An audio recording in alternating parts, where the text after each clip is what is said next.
Hello friends, welcome to our YouTube channel. और मैं संतोष कुमार आप सभी का बहुत बहुत स्वागत करता हूं इस नए वीडियो में। देखिए दोस्तों, मैं सेबी रिसर्च एनालिस्ट नहीं हूं और मेरा कोई भी बाई सेल रिकमेंडेशन किसी भी शेयर के ऊपर नहीं होता है। मैं सिर्फ आप लोगों को अपना एक्सपीरियंस शेयर करने आता हूं और अपना सेटअप के अकॉर्डिंग आप लोगों को समझाता हूं कि किस जोन पे हमें शेयर में एंट्री लेवल बनाने से, जैसे कि जो मेरा एंट्री लेवल होता है, जो मेरे एंट्री का क्राइट एरिया होता है, वहाँ पे मैं किस तरह से एंट्री लेवल बनाता हूँ, कैसे मैं अपने ट्रेड को प्लान करता हूँ और क्यों मैं उतने दिनों तक ट्रेड को होल्ड कर पाता हूँ। तो देखिए, यही एक्सपीरियंस मैं आप लोग के साथ शेयर करता हूँ। मार्केट में उथल पुथल, गिरना बढ़ना, ये सब लगा रहता है। नए आदमी को जो पॉपुलर कंपनियाँ होती हैं, जो शेयर, वैसे तो नए आदमी को पता ही नहीं होता कि मार्केट में कितनी कंपनियां हैं और उनमें से बेहतर कंपनी को कैसे चूज करके उसमें इन्वेस्ट करना है। ये एक्सपीरियंस 2 साल 3 साल मैक्सिमम होने के बाद ही आता है। जब आप मार्केट का एक दो साइकिल देखेंगे, आपको नॉलेज आएगा कि मार्केट में इतनी बेहतर बेहतर कंपनियां हैं। लेकिन शुरुआती दौरों में लोग क्या करते हैं, जो पॉपुलर स्टॉक है लोग उनमें निवेश करते हैं और उनमें निवेश करते हैं। दूसरी बात, उनके पास कोई सेटअप नहीं होता, सेटअप के अकॉर्डिंग वो काम नहीं करते हैं। कोई डिसिप्लिन नहीं होता, कोई मार्गदर्शन नहीं होता, ना ही किसी चीज़ पे उनकी प्रैक्टिस होती है। विदाउट किसी भी नॉलेज के, एक्सपीरियंस के आप स्टॉक मार्केट में आएंगे तो सिर्फ और सिर्फ लॉस के अलावा कोई रिजल्ट नहीं मिलने वाला है। आप दूसरे के सलाह से इन्वेस्टमेंट करेंगे या फिर दूसरे के टिप पे इन्वेस्टमेंट करेंगे तो सिर्फ बेड़ा गर्क होगा और कुछ नहीं होगा। इसलिए मैं इस चैनल के माध्यम से और अपने वीडियो के माध्यम से सिर्फ और सिर्फ आप लोगों से यही आग्रह करता हूँ कि किधर भी ध्यान ना देके, अगर आप लर्निंग फेज में अपने आप को 1 से 1.5 साल 2 साल टाइम देंगे तो फिर आपको किसी पे डिपेंड होने की आवश्यकता नहीं है। आपको पता चलेगा कि मुझे मार्केट में कैसे शेयरों को चूज करना है, किस सेटअप पे काम करना है, क्या मेरा डिसिप्लिन है, क्या मेरे एंट्री का क्राइटेरिया है और क्या मेरा स्टॉप लॉस होगा और क्या मेरा होल्डिंग पीरियड होगा और किस टाइम फ्रेम पे मुझे काम करना बेहतर लगता है। तो आइए, विदाउट वेस्टिंग द टाइम चलते हैं पॉलीकैब के चार्ट पे और आप जान ही सकते हैं कि पॉलीकैब किस सेक्टर में काम करती है, क्या क्या बनाती है। देखिए, जहाँ तक मुझे पता है, पॉलीकैब जैसे कि घरों के लिए या फैक्ट्री के लिए जो भी है, वहाँ पे इलेक्ट्रिक इक्विपमेंट जो होते हैं जैसे वायर, केबल और पंखा वगैरह, ये सब बनाती है। तो इतना तो मुझे पता है। और मिड कैप की कंपनी थी, काफ़ी बेहतरीन कंपनी थी। और देखिए, लिस्टिंग के बाद से मैं चार्ट के ऊपर आपको बता रहा हूँ। फंडामेंटली तो आप इसका क्या ही कहना, बहुत बेहतर है। लेकिन अभी अब इसके वैल्यूएशन हाई हो गए हैं। तो कृपया मेरे किसी भी इस सजेशन का आप बाई सेल रिकमेंडेशन ना समझ के ओनली फॉर चार्ट पे फोकस करिएगा कि चार्ट कैसे बनता है शेयर का रिटर्न देने के लिए। अभी रिटर्न देने वाला कौन सा पैटर्न होता है और किस टाइम में शेयर जब डाउन फेज में आता है तो हमें कैसे इंडिकेट मिलता है। बस चार्ट के ऊपर ये अगर आपको देखना आ गया तो प्रॉफिट बनाने से आपको कोई ताकत, कोई शक्ति नहीं रोक सकती है। मार्केट गिरेगा बढ़ेगा, ये नॉर्मली बात है, ये स्टॉक मार्केट में उठापटक चलता रहता है। आइए चलते हैं चार्ट के ऊपर। देखिए, पॉलीकैब यहाँ लिस्ट हुआ, रेंज बाउंड रहा। तो यहाँ से हम छोटे से चार्ट पे डिस्कशन करेंगे कि जब भी, देखिए, जब भी कोई शेयर रेंज को तोड़ता है, आप देख सकते हैं इसने इस रेंज को तोड़ा, ऊपर गया, ऊपर आके यहाँ पे क्यों ये रुका, क्योंकि जो इसका ये रेंज था, जब तक शेयर यहाँ नीचे था तो ये ऊपर जो इसकी लाइन है इसको हम रेजिस्टेंस बोलते हैं। और जब शेयर जब इस रेंज को तोड़ता है, रेजिस्टेंस लेवल को ऊपर जाने के बाद जब इस रेंज पे आकर रुकता है तो ये क्या बन जाता है, रेजिस्टेंस, ये बन जाता है उसका सपोर्ट लेवल। यानी कि सपोर्ट तो वो ले ही रहा है। और इसमें एक चीज़ और देखनी होती है कि जब सपोर्ट ले रहा है तो जो उसका सपोर्ट लेवल है, क्या शेयर उसको होल्ड कर रहा है, क्या वहाँ पे सस्टेन कर रहा है, ये एक मेन इम्पोर्टेंट चीज़ होता है।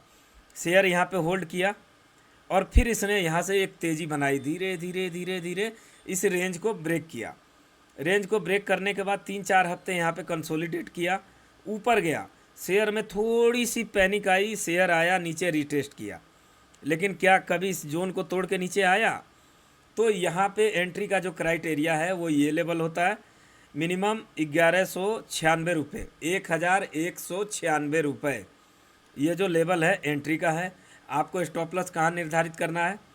स्टॉप लॉस निर्धारित करना है जो भी कैंडल से ब्रेक करता है उसके नीचे। आप, मैं समझ सकता हूँ कि आप भली भांति इस चार्ट को समझ रहे होंगे।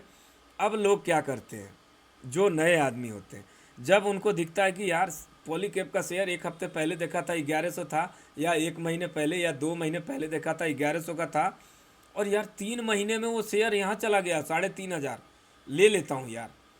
वो क्या करेंगे, फिर उसको बाई करेंगे। बाई करने के बाद क्या होता है, शेयर यहाँ से ओवर वैल्यूड है। यहाँ पे कोई पैटर्न दिख रहा है आपको? इसने किसी भी रेंज को तोड़ा है, यहाँ से ये धड़ाम ऊपर जा रहा है। ये रेंज नहीं होता है एंट्री का, ये लेवल नहीं होता है एंट्री का। एंट्री का पैटर्न ये होता है दोस्तों।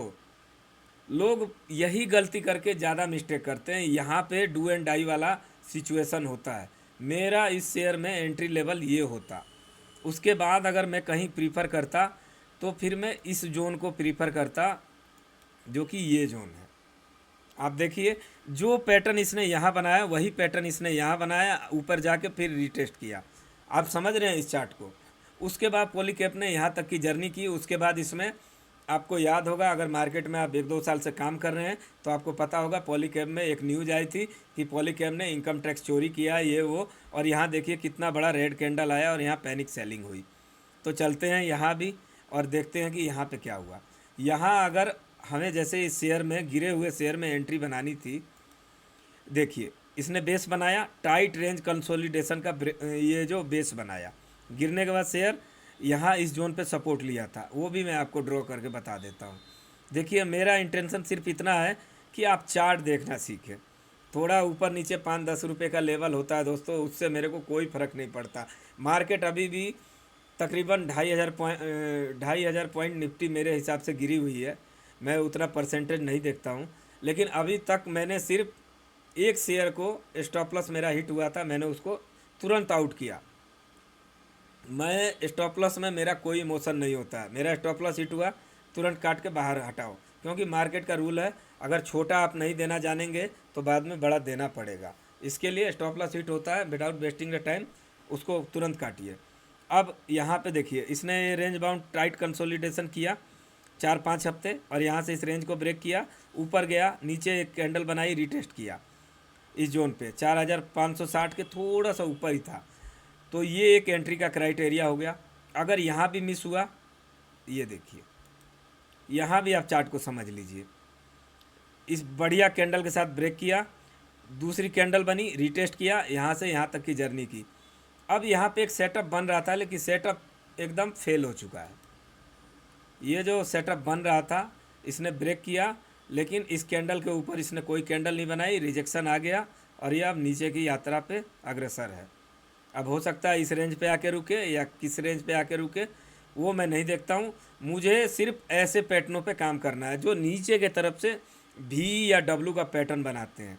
अगर आपको इतना भी अगर ज्ञान हो गया ना कि डबल टॉप जो ऊपर बनेगा तो शेयर को नीचे आना है, अगर ट्रिपल टॉप भी बनता है कई जगह पे, आप गूगल में जाके सर्च करिएगा, मिल जाएगा। और अगर ट्रिपल बॉटम बनता है, डबल बॉटम बनता है, यानी डब्लू का पैटर्न बनता है, आपको उसको सिर्फ नेक लाइन को मार्क करना है, और वो ब्रेक होते ही आपको मैं हर शेयर में बताता हूँ रीटेस्ट। रीटेस्ट क्या होता है?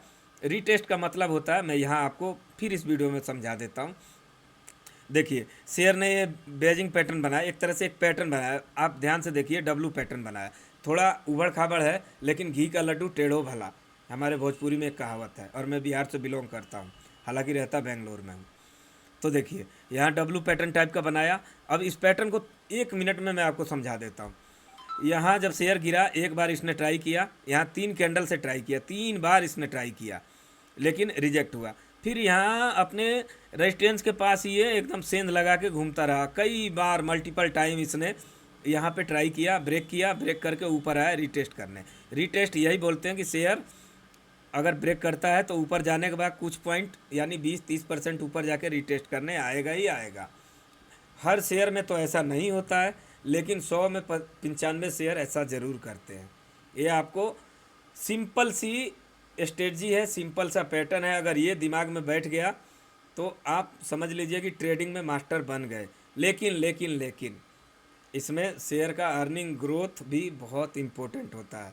अगर आप ये समझ रहे हैं कि मैंने ब्रेकआउट में मास्टरी कर लिया और मैं प्रॉफिटेबल बन जाऊंगा, तो ये बात सही है, लेकिन मैं अपना फंडामेंटल रिसर्च करके ही किसी शेयर में इन्वेस्ट करता हूँ।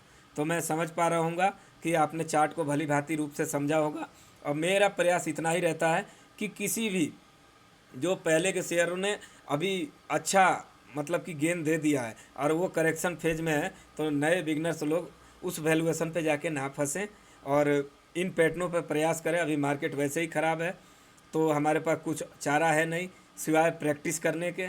पैसा बनाने का दिन कभी फिर आएगा, फिलहाल तो अभी सीखने का दिन है, और सीखने में थोड़ा सा भी आदमी को आलस नहीं करना चाहिए। प्रैक्टिस भरपूर रूप से करनी चाहिए। अपॉर्चुनिटी हमेशा आएगी, कभी आईपीएल आएगा, कभी टी20 आएगा, कभी वनडे सीरीज आएगी, तो ये तो चलता ही रहेगा। तो चलते हैं, नेक्स्ट वीडियो में मिलेंगे। Thanks for watching this video. जय हिंद, जय भारत, वंदे मातरम दोस्तों।